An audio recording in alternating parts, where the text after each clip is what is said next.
All right, so this is what I got so far.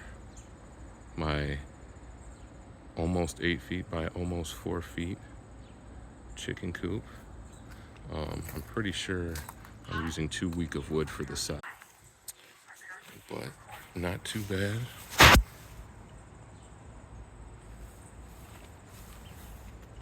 Not too bad at all, I'd say. Get a better angle. So you can see how I'm trying to figure out how I'm going to do their floor. That's where they're going to be roosting, and then that under part will be, you know, some run inside their chicken coop, but they'll have more outside of it. And I'll probably put their food under it as well. Hell yeah.